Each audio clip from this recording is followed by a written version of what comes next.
Nazareth. Et dans la section suivante, Luc fait un bond dans le temps, avec Jean qui est devenu prophète et dirige un mouvement pour le renouveau aux alentours du Jourdain, là où tous les Israélites viennent se faire baptiser. Pauvres, riches, collecteurs d'impôts et même des soldats. Ouais, mais c'est quoi ce truc-là au fait? Toutes ces personnes s'engagent à adopter un nouveau mode de vie. En se faisant plonger dans un fleuve? Bon, il y a très longtemps de cela, Israël a hérité de cette terre après avoir traversé le Jourdain, suite à quoi Dieu leur a confié une responsabilité, celle de le servir comme leur seul Dieu, d'aimer leur prochain et d'être une communauté qui marche par la justice. Mais les récits de l'Ancien Testament nous révèlent qu'ils ont constamment échoué à honorer ces différents engagements. Exact. Jean invite donc Israël à repartir de zéro en s'immergeant dans le fleuve pour en ressortir avec un engagement renouvelé envers Dieu et fin prêt pour la chose nouvelle qu'il est sur le point d'accomplir. Et c'est en plein milieu de ce mouvement pour le renouveau que Jésus fait sa première apparition. Pendant que Jésus se fait baptiser par Jean, le ciel s'ouvre en laissant entendre une voix. « Tu es mon fils bien-aimé, c'est en toi que mon âme prend plaisir. » Alors, ces propos formulés par Dieu sont tous extraits des Écritures hébraïques. Cette première phrase est tirée du psaume 2, où Dieu a promis qu'un roi viendrait régner sur Jérusalem et triompher du mal parmi les nations. Et la phrase suivante provient du livre du prophète Ésaïe, disant que le Messie viendrait sous une apparence de serviteur, dans le but de souffrir et mourir pour le peuple d'Israël. Après ça, Jésus va passer 40 jours dans le désert sans manger. C'est quand même dur comme programme. Dans cette histoire, Jésus reproduit symboliquement le voyage du peuple d'Israël qui, durant ses 40 ans dans le désert, s'est rebellé plutôt que de faire confiance à son Dieu. Mais contrairement à eux, Jésus n'a pas succombé à la tentation parce qu'il a eu la foi en Dieu. Et c'est ce qui le qualifie comme étant celui par qui la mission d'Israël sera menée à bien.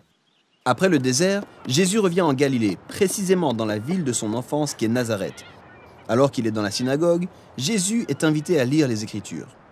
Il ouvre donc le manuscrit d'Ésaïe et commence à lire. « L'Esprit de l'Éternel est sur moi, car il m'a oint pour apporter la bonne nouvelle aux pauvres. » Pourquoi aux pauvres? Dans la culture hébraïque, le fait d'être pauvre ne voulait pas seulement dire qu'on manquait d'argent. Le plus souvent, on qualifiait de pauvres les personnes d'un statut social inférieur comme les femmes, les enfants, les malades, les marginaux. Et étonnamment, certains riches pouvaient faire partie du lot, tels que les collecteurs d'impôts, qui eux aussi étaient perçus comme des exclus de la société. Jésus était donc là pour tout cela. Il poursuit la lecture en disant « Il m'a envoyé pour proclamer aux captifs la liberté et aux prisonniers la délivrance, pour proclamer une année de grâce de l'Éternel. » La liberté semble être le cheval de bataille de Jésus. Oui, Jésus délivrait les gens de leur maladie, de leur passé, de leur humiliation, en leur offrant la liberté de faire partie du tout nouveau royaume de Dieu qu'il déclarait être en train d'établir. Ensuite, Jésus choisit parmi ses disciples 12 hommes qu'il établit comme responsables pour l'aider dans sa mission. Et ce nombre 12 est tout sauf anodin, car il représente les 12 tribus d'Israël. Mais ce groupe est aussi d'un genre hétéroclite assez bizarre. Il y avait un pêcheur, un ex-collecteur d'impôts qui a travaillé pour l'occupant romain et un ancien rebelle qui s'est soulevé contre l'occupant romain. Il leur était clairement impossible de s'entendre.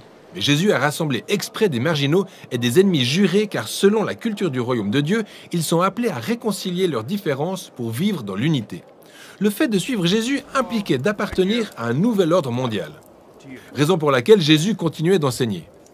Heureux les pauvres en esprit, car le royaume des cieux est à eux.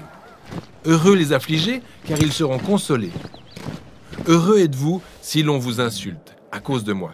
Jésus est allé jusqu'à dire à ses disciples d'aimer leurs ennemis, de faire preuve d'une grande générosité et étrangement, même envers ceux qu'ils n'aiment pas, sans oublier de pardonner et de faire miséricorde. C'est un mode de vie radicalement opposé à celui de ce monde.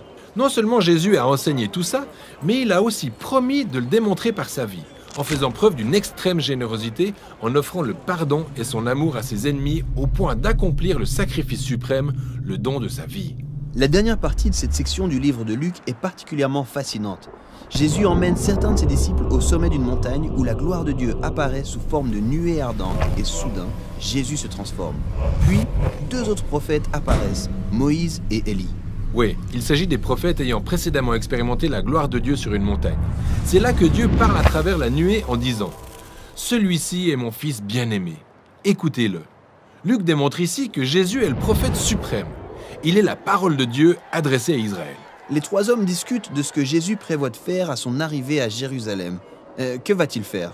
Il va entrer dans la capitale pour être couronné en tant que véritable roi d'Israël. Mais pas comme on pourrait s'y attendre.